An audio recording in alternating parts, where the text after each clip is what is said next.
আসসালামু আলাইকুম। আজকে আমি একটি অন্যরকম টিউটোরিয়াল আপনাদেরকে দেখাবো। সেটা হচ্ছে আমরা কিভাবে আমাদের আমাদের কম্পিউটারের ফোল্ডারগুলো আমাদের নিজের ছবি দিতে পারি। অর্থাৎ আমরা জানি যে আমাদের প্রত্যেকটা ফোল্ডারে এক একটা ডিফল্ট একটা আইকন থাকে, এটা আমরা সবাই জানি।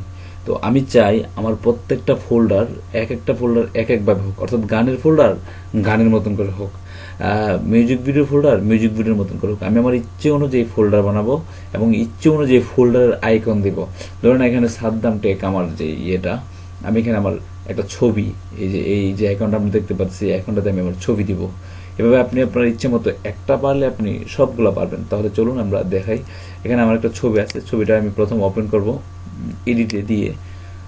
অনেক বড় একটা সাইজ, আমরা এটাকে রিসাইজ করব। এখানে দুইটা রিসাইজ ক্লিক করলে দুইটা অপশন আছে, একটা হচ্ছে পার্সেন্টেজ, একটা পিক্সেল। আমরা পিক্সেলে ক্লিক করব। পিক্সেলে ক্লিক করার পরে আমরা 70-এ দিলাম। এখানে 124 O2 নিয়ে নিতেছে। আচ্ছা, আমরা 70-এ দিলাম। দেওয়ার পরে ওকে করব, একটা সাইজ আসবে। দেন তারপরে আমরা এটাকে সেভ করব, সেভ এজে। আচ্ছা, একটা বিষয় এখানে, আমরা যদি এটা সেভ করার সময় যদি আমরা জেপিজি দেই, তাহলে কিন্তু আমাদের ফোল্ডারটা শু করবে না, অর্থাৎ আমি আমার আইকনটা তখন আমার ছবি আসবে না। তো তার জন্য কি করতে হবে, 24 বিট ম্যাপ যেটা, এটা আমরা সিলেক্ট করব। করার পরে এখানে আরেকটা বিষয় দেখার বিষয়, এই যে ফাইল নেম, যেটা ফাইল নেমটা একটা খুব বেশি পালন করে। আমি যে কোনো ফাইল নেম দিতে পারবেন, মেবি দিলে আসবে না, তারপরও আপনি একটা ফাইল দিবেন, একটা নাম দিবেন, অর্থাৎ n.ico, এই নামটা দিবেন, অর্থাৎ n.ico দিয়ে আমরা এটাকে সেভ করব। আচ্ছা, ক্লোজ করে দিলাম, সেভ হয়ে গেল। এখন আমি আমার ফোল্ডার, যে এটারে লেফটে ক্লিক করে প্রপার্টিসে ক্লিক করলাম। ক্লিক করার পরে আমি কাস্টমাইজে গেলাম।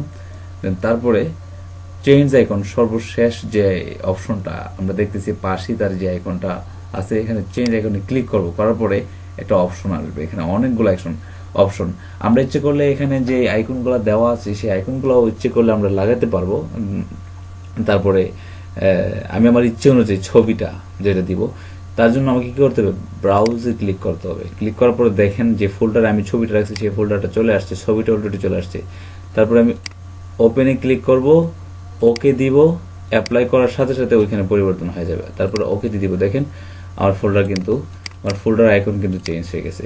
তো এইভাবে আপনি যেই ইচ্ছা, আপনার যত ইচ্ছে তত, অর্থাৎ ঠিক তেমন করে আপনি আপনার ফোল্ডারগুলোকে চেঞ্জ করতে পারবেন, কোনো রকম সমস্যা হবে না। তারপরে যদি এই ভিডিওতে কোনো রকম সমস্যার সম্মুখীন হয়, আপনার কোনো রকম বুঝতে প্রবলেম হয়, আমাকে অবশ্যই জানাবেন, আমি সেটা সমাধান করার চেষ্টা করব। আর যদি ভিডিওটি ভালো লেগে থাকে, তাহলে আমাদের চ্যানেলটি সাবস্ক্রাইব করবেন। এবং আমি যারা আমার এই ভিডিওটি দেখবেন, সবাইকে আমি একটা রিকোয়েস্ট করবো যে আপনার ভালো খারাপ আপনার মতামতটা পেশ করবেন, তাহলে আমার জন্য একটু সহজ হয়ে যাবে নেক্সট ভিডিওগুলো তৈরি করতে। তো আজকের মতো বিদায় নিচ্ছি। ধন্যবাদ সবাইকে। আসসালামু আলাইকুম।